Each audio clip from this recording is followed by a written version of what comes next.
This is Eileen Griffin with the Heartland View from the Heartland Daily News, bringing you information and analysis about breaking public policy events and stories that affect your life, your health, your freedoms, and our nation's economy. We're going to talk today a little bit about some updates we have on your freedoms and election integrity, but we're going to start with an overview, a high-level overview of what's happening in the economy. So last week, President Biden announced some changes in tax policy, particularly as it relates to the capital gains tax. And the capital gains tax, part of his plan is going to be to tax as ordinary income for those making more than $1 million per year. These taxes will shift funds away from private investment, slowing productivity growth and wage increases. In other words, everybody suffers. This is typical of a progressive agenda, as it always involves more central control, and to pay for that central control and more government, you need more taxes. So while the progressive tax increases are aimed at the wealthy, it does impact everybody. Tax increases on the wealthy have always been shown to be instrumental in bringing about every period of economic stagnation in our nation's history. We know these high tax policies will hurt the economy. It's not a matter of if, but when. But at least for now, for the next few months, the Fed's massive monetary increases are likely to remain the key force driving stock prices higher and continuing with a strong economy. But it won't last forever. So let's move on to the next topic. We're going to cover election integrity. We've been covering this for quite a while. A lot of information on heartlanddailynews.com if you'd like to see more details. But currently, we're going to report on Montana. So the Montana governor, Gianforte, signed 2 election-related bills that will require Montana voters to provide identification at both the polls and in order to register to vote. And it closes off new voter registration the day before an election. Senate Bill 169 was sponsored by Senator Mike Cuff, a Republican from Eureka. He said, quote, "Senate Bill 169 could be the most important bill I ever carry in my legislative career. Election integrity is truly the rock, the cornerstone of our nation, and voter ID is a key component in protecting the integrity of Montana elections," end quote. So Montana, the latest state taking on election integrity. We'll keep you informed as more states decide to take this on. Some states are taking on a different issue. They're taking on their freedoms, the freedoms of the residents of their states, particularly in light of the COVID lockdowns. So a recent effort out of Michigan, the Michigan legislators are fighting for their freedom, and they've got a campaign going called Unlock Michigan.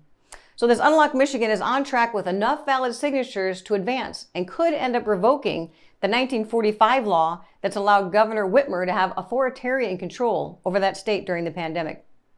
Whitmer had used this 1945 law to declare an emergency with no end date, giving her the authority she needed to issue unilateral rules. Unlock Michigan spokesman Mike Wozelak tweeted Monday, quote, "The Michigan Bureau of Elections recommends that Unlock Michigan Petition be certified.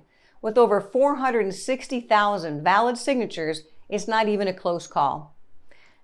To Governor Whitmer, he says, "Maybe now you'll be working with the legislature instead of governing by decree," end quote.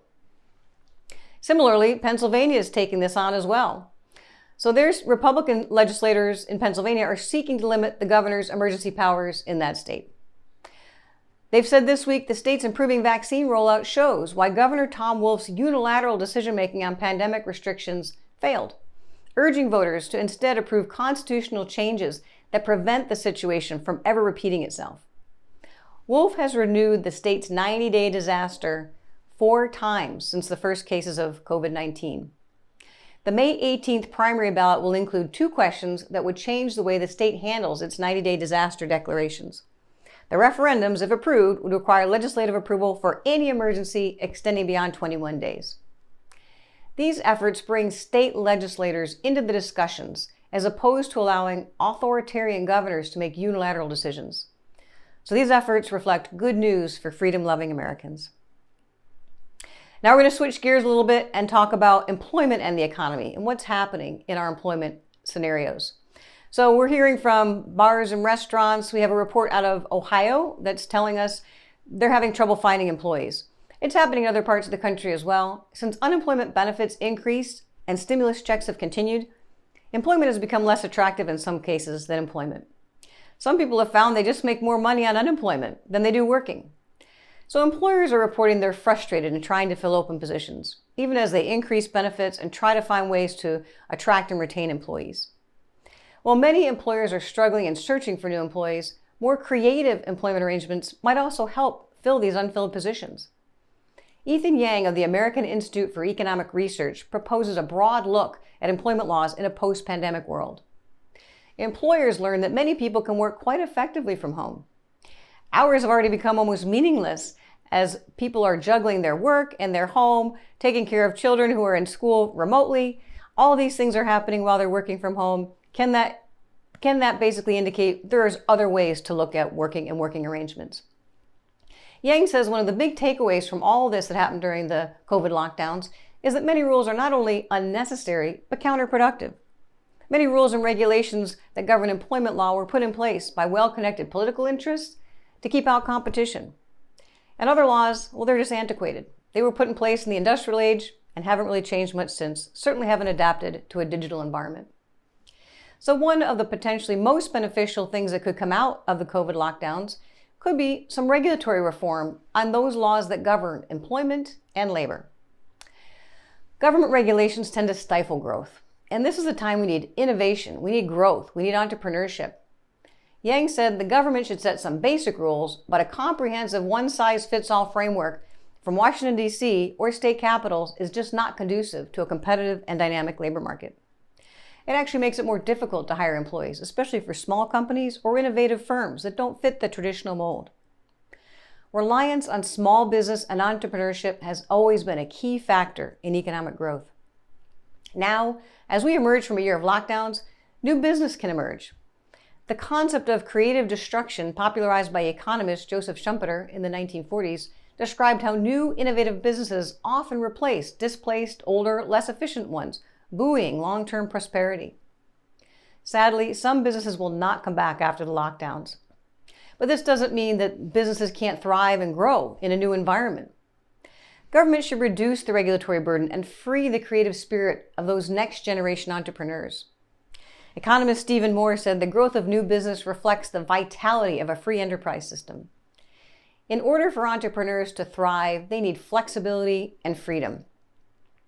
Frank Marshall, Associate Dean of Professional Business Studies at Point Loma Nazarene University, said, quote, "Small businesses have been the economic engine of all Western civilizations, and we need entrepreneurs now more than ever.